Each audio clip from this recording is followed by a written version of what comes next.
This is Delhi. Please stand by for our next program. This is All India Radio. Welcome tomorrow.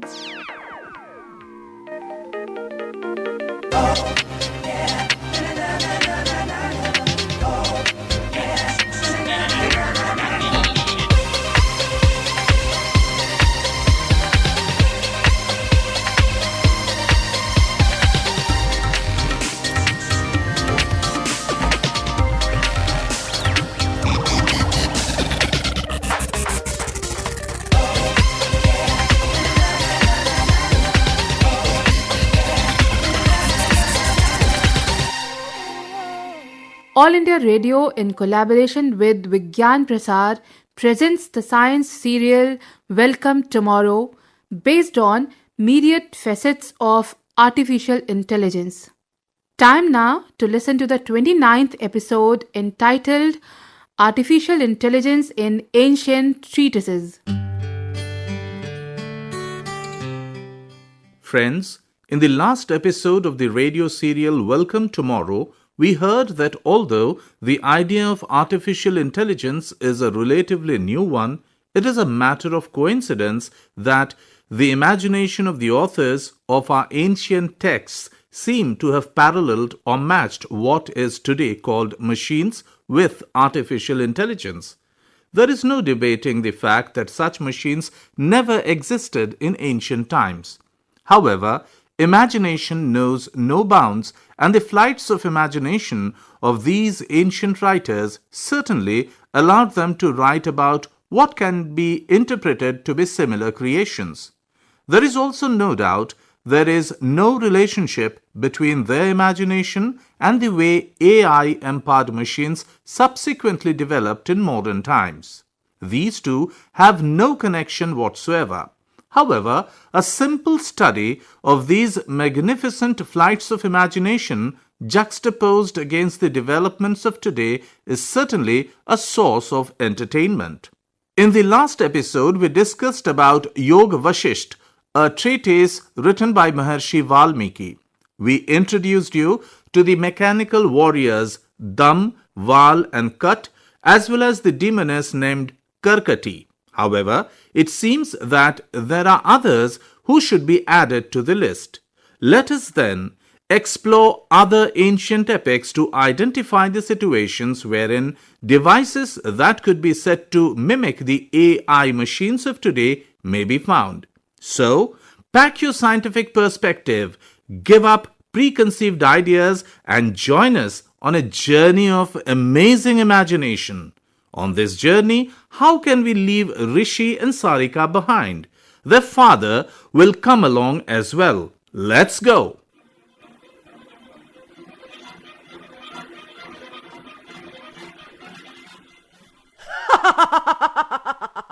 Hey, you foolish monkey! Do not advance another step. Stop where you are. This is the command of Lankini. If you take another step forward... What will you do if I do so? Stop! Stop! Stop, I say. Look at you. Marching forward. Aren't you afraid to die, monkey? Of course I am. However, you do not look like the goddess of death. As far as you are concerned, consider me to be the goddess of death. I am Lankini, the protector of Lanka. Day and night, I scrutinize everyone entering Lanka. Not even the breeze can enter Lanka without my permission. So you are a gatekeeper, a lady gatekeeper. You have a tough job. So please step aside, my lady gatekeeper, and so that I may enter. Your audacity must be punished. Here, face this. Oh dear! You have resorted to violence. Such anger is not good. You are raining blows on me. Now, if I were to lose my temper, It would not bode well for you. What? You dare threaten me? Aren't you afraid of my huge size? Take this. Oh, And this. oh! No, you won't listen to me. So, let it be the way you want. Ah! Ha! Oh, dear, you could not even face just one punch from me. Your poor nose is quite flattened. My apologies. I did try to reason with you, but you did not listen to me. Now, please move to one side. I have to meet the king of Lanka, and I do not have much time. Who are you, oh powerful one? You are not a divine being or dev, or a kinnar or gandhar. They do not have the courage you've shown. Please introduce yourself, oh mighty one. I am a mere monkey, one of those who serve Lord Ram, the king of Ayodhya. If this is how strong a mere servant is, I wonder what will happen if the king himself attacks. Go, brave one, enter Lanka. I do not think you are in any danger here. Hey, Hey, what's up? Papa! Papa! What's up, Rishi, Sarika? Papa, since perforce, we are not able to go to school these days. And because they are broadcasting Ramayana once again on TV, we thought we could see it once more to pass the time. Yes, Papa. Ramayana is timeless. We can watch it any number of times. Today they broadcast the episode of Lankini and Hanuman. Oh, Papa, it was wonderfully filmed. Rishi, Yes, Papa? do you think Lankini was made of flesh and blood? Look at her girth and how she challenged such a powerful entity. What do you think, Papa? Do you think she was a robot? Sarika, what is so funny? Do you really think a human being could be so enormous? Just think, can any gatekeeper be on duty 24 hours a day? Well, you have a point there, Papa. Apart from Lankini, we have never heard of another gatekeeper who is positioned at the main gate of Lanka. Yes, and this indicates Lankini was no ordinary woman. She was most likely a robot with artificial intelligence. Rishi, actually, correctly speaking, you should say Lankini approximates the idea of a robot with artificial intelligence because robots did not exist in those days. Lankini, which resembles greatly with our modern smart machines with artificial intelligence. Yes, Papa, that is what I meant to say. There is a character in Ramayana that I find utterly fascinating. The more I think about it, the more mysterious it appears. Is it Ravan, Papa? Yes, Papa. Is it Ravan? Okay. Hanuman. Not Hanuman. His character was created to exemplify the spirit of service without any demonstration of pride in one's prowess. Then who are you talking about, Papa? Yes, Papa. That's Kumbhakaran. Kumbhakaran? Why Kumbhakaran? Because it is said that Kumbhakaran slept for 6 months and remained awake for the other 6. He was adept in the use of many divine weapons. Weapons? You could be excused for thinking were missiles with artificial intelligence. He was extremely powerful. Do you think such a being was mere mortal, made of flesh and blood? I agree, Papa. But what does it mean that he slept for 6 months and remained awake for 6 months? Well, this does not sound like the attribute of a normal living creature of flesh and blood, Papa. Yes, Papa.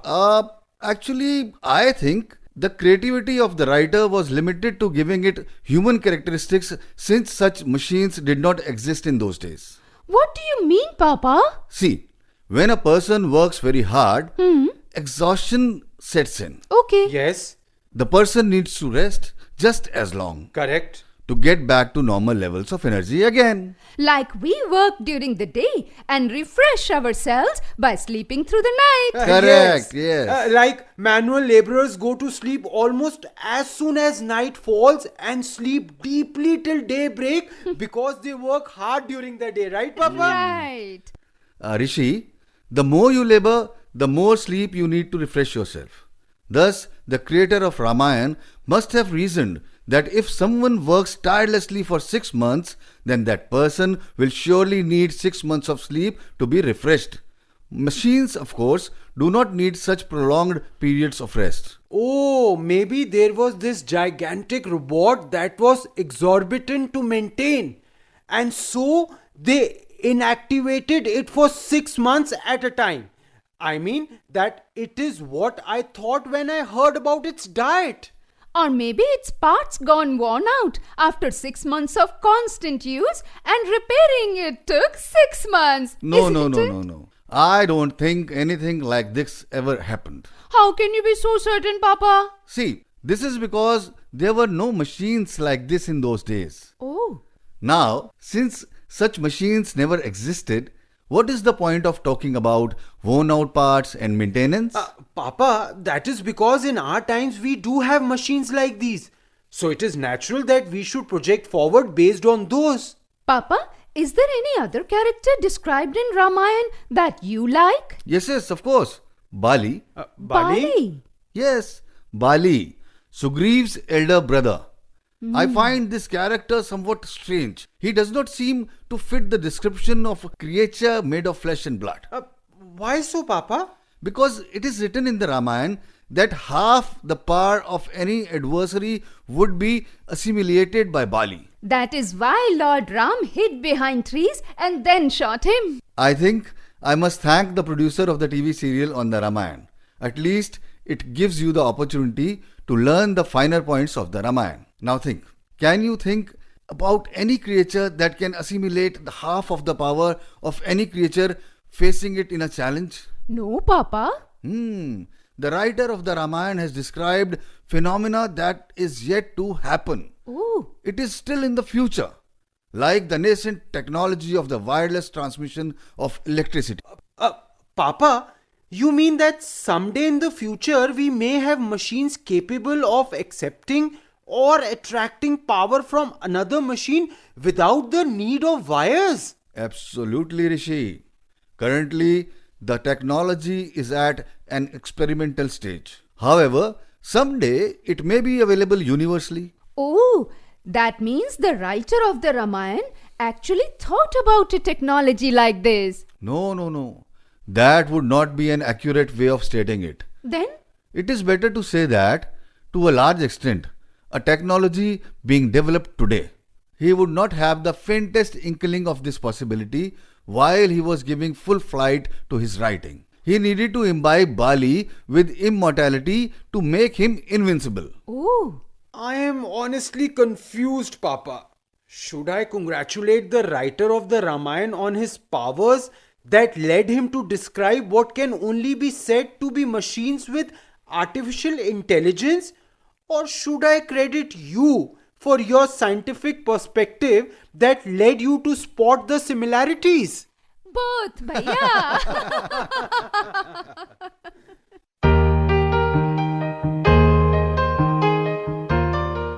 No, I don't believe you, Sarika. No, But it Sita no, was but- an honest but character. No, it's okay, but I you know think when she had artificial intelligence.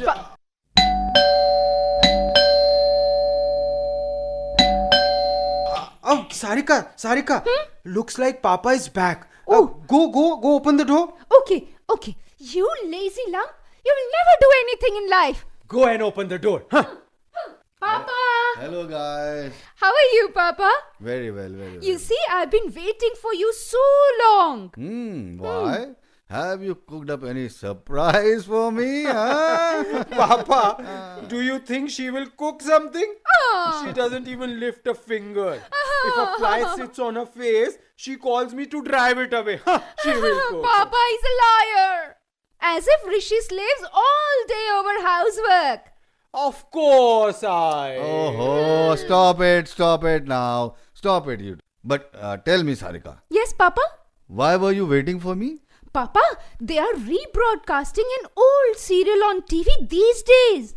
Oh, which one? Papa, you don't know?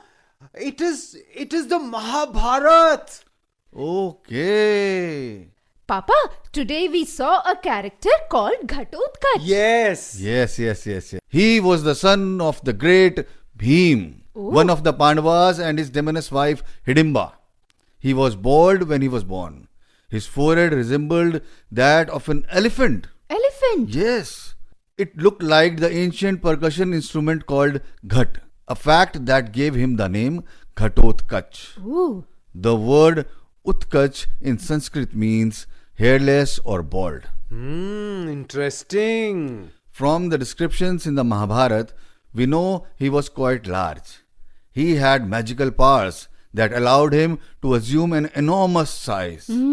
He was so strong that he could, with just a touch of his toe, send a chariot hurtling. Ooh. He sided with the Pandavas during the Great War. That makes sense.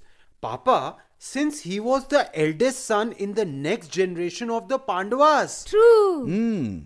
His last encounter on the battlefield was with Karna. Karna deployed many divine weapons to subdue him. Even when fatally wounded, Ghatotkach managed to amplify his girth so much that he crushed one Akashvani warriors under his bulk. One Akashvani? How many is that? According to the descriptions available, it means a total 21,870 elephants, 65,610 horsemen, and 1,09,350 foot soldiers. Many. If you add all these numbers, you get about 2,87,000 warriors. Yes. To claim that so many perished under the body of a dying Ghatotkach seems like a tall tale indeed, Papa. It is likely that these are inflated numbers. The important point is that, according to the writer of Mahabharata, Ghatotkach managed to enlarge bodies significantly, so much so that many soldiers were crushed to death by his dead body. It follows, therefore, that he could not have been a creature of flesh and blood. That is exactly what I think. Perhaps this was the imaginary idea of a huge machine that under normal conditions could be crumbled to assume a normal smaller size, but which could, when situation demanded, amplify its size to a gigantic one. Oh. It also appears to be able to take informed decision about when to assume giant size. Ghatotkach's power, his size, his magical abilities all seems to have been based on his demoness mother. Don't you think so, Papa? Well, thank the Lord that you have begun to understand. Papa, this Rishi was quite silly earlier. Wasn't it, Papa? Hey, this is not done. Listen, guys. Don't fight. I must tell you one more thing. There is one more similar character in the Mahabharata. Who was he, Papa? Yeah, Papa. His name is Barbaric. Barbaric. Yes. But who was he actually? I'm telling you that. According to the genealogy given in Mahabharata, Barbaric was the son of Ghatotkach and Ahilyavati. It is said he learnt archery from his mother. Oh. He worshipped Ma Adishakti and gained 3 divine arrows as boons that made him totally invincible. Papa, was he a greater archer than Arjun? That is what the Mahabharata says. When war was announced, Barbaric packed his arrows and set off to join the battle. Then? He was an ethical person. He was one of the elder sons of the new generation of the Pandavas, but had announced that he would fight on behalf of the losing side. Losing side? Yes. Since his kuya had only 3 arrows, no one took Barbaric seriously. And then what happened, Papa? Yes, Papa. Sri Krishna was aware about Barbarik's powers. He disguised himself as Brahmin and made fun of Barbarik's paucity of arrows in a war of such epic proportions. Ooh. Barbarik responded by saying that just one of his arrows was enough to decimate all the assembled warriors. It would then return to the queer. If he deployed all 3 arrows, the universe would be destroyed. Oh, Papa, so were these arrows or atom bombs? The description of these weapons does resemble a destructive atomic missile, no doubt. However, Sri Krishna wanted to make sure he was addressing the authentic Barbarik. Sarika, do you know how he made sure of this? How, Papa? He challenged Barbarik to perfumate all the leaves on a nearby peepal tree. Barbarik unleashed an arrow that stripped all the leaves on the tree in a moment. Ooh. Then it began to encircle Sri Krishna's feet. Surprised Lord Sri Krishna looked down to realize that he stepped on one peepal leaf and the arrow was targeting that as well. Oh, Papa, so this means the arrow worked not just like an atomic missile, but like an atomic missile equipped with artificial intelligence. Yes, Papa? Lord Krishna, disguised as Brahmin, asked Barbarik for alms. Barbarik asked him to name whatever he wanted. Then, Papa? Sri Krishna asked Barbarik what would happen if he found himself unable to gift what was demanded as alms. Oh my God. Barbarik replied that come what may, the Brahmin would not return empty-handed. Then did he ask for the 3 arrows? No, he asked for Barbarik's head as an ingredient for the worship of the holy soil where the war would be fought. Impossible, Papa. Yes, and the large-hearted Barbarik agreed to give the Brahman what he demanded. The only request he made was that he should be able to witness the great war. Children, so Lord Krishna decapitated him and placed his severed head on a nearby hillock. Barbarik watched the entire war unfold from this vantage point. They say he even roared at times. He's indeed a unique character described in Mahabharata, Papa. In return for this sacrifice, Lord Krishna granted him the boon that he would be known and worshipped as Krishna too. Oh. Yeah. They say Khatu Shamji Maharaj, who is worshipped, is no one but other than Barbarik. Yes, Papa. When a severed head roars, we can be certain it is not a creature of flesh and blood. Yeah, maybe it was the imaginative rendering of what we would call an intelligent machine with artificial intelligence that, when dismantled, could still accept some inputs. Maybe the so-called head corresponded to a CPU? Yes. Finally, Rishi, at long last, you have said something of note. Thank you, Papa. True, Papa. Very true. Indeed, we can explain the writer along this line of thought. Papa, do you know, in today's episode on the TV, they showed that Arjun was about to give up his life on a fairy pyre because he had been unable to fulfill his vow. And just then, Jayadratha enters the scene. Lord Krishna tells Arjun to kill Jayadratha. Papa, this Jayadratha is a mysterious character, I believe. Sarika, according to Mahabharata, Jayadratha was the king of the land of Sindhu and the husband of Dushala. Husband of Dushala? Yes, the only sister of the Kauravas. Oh. His father was King Vridhakshatra. Jayadratha had been granted the boon that the head of whosoever caused his head to fall onto ground would likewise burst into pieces. Oh. During the Great War, Abhimanyu, the son of Arjun, had entered a military formation called Chakravyuh. I've heard about Chakravyuh. At that time, Jayadratha had hit him fatally from behind. Oh my God. A furious Arjun had vowed to kill Jayadratha that very next day, Oh my God. failing which he would kill himself. Oh my God. Evening had fallen, but Arjun had not been able to kill Jayadratha the next day. So, Lord Krishna used his powers to hide the sun behind the clouds. So clever. Yes. darkness fell. Arjun began to prepare to give up his life in the pyre. Jayadratha came out to gloat. Just then, Lord Krishna caused the sun to manifest brightly again. That must have spelled the end for Jayadratha, Papa. Yes. Arjun severed Jayadratha's head from his body with just one arrow. Ooh. He also caused the arrow to deliver Jayadratha's head to Vridhakshatra's lap as he was meditating. So fierce. This sudden event made Vridhakshatra hurriedly stand up, and this caused Jayadratha's head to roll off from his lap onto the ground. The moment Jayadratha's head touched the ground, his father's head exploded into 100 pieces. Papa, how is this possible? Rishi, perhaps the creator of Mahabharata fashioned Jayadratha in the image of a robot with artificial intelligence, the head of which is stuffed with explosives such that when it detonates, it kills the other warriors nearby. Wow, Sarika. What a scientific explanation. Thanks, Papa. Papa, after all, she's my sister. And we all are a family.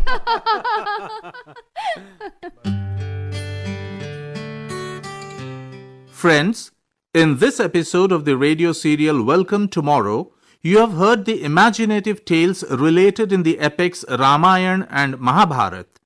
These tales today have found substance in the machines with artificial intelligence. In the next episode of the radio serial Welcome Tomorrow, we will introduce you to a few selected Indian science fiction stories that have incorporated the concept of artificial intelligence. Welcome Tomorrow.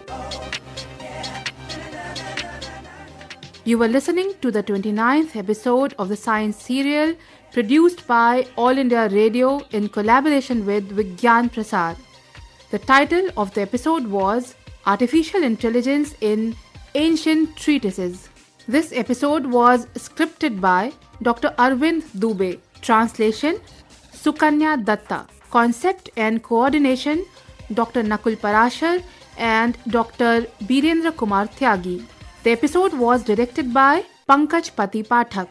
Assistance in production by Fiza Chaudhary. The participants were Surabhi, Nilay, Nitin, Mamta, Nikhil. Do stay tuned. Here are 2 questions for you. The lucky listener will get attractive prize from Vigyan Prasar. The first question is, in today's episode, how the writer has compared the Ramayana character Lankini with robot. Give your reasons. And the second question is, Akashvani Sena is comprised of how many chariots, elephants, horses and foot soldiers? You can send in your answers by simple post to this address. Science Serial Welcome Tomorrow.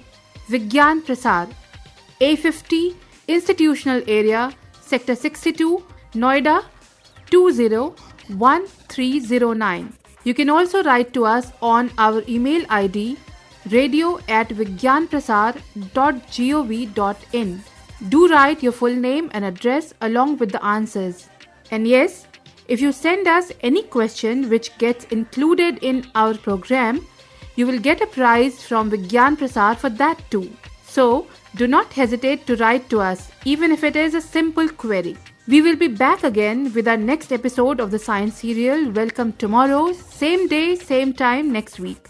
Till then, goodbye. This broadcast came to you from All India Radio, Delhi.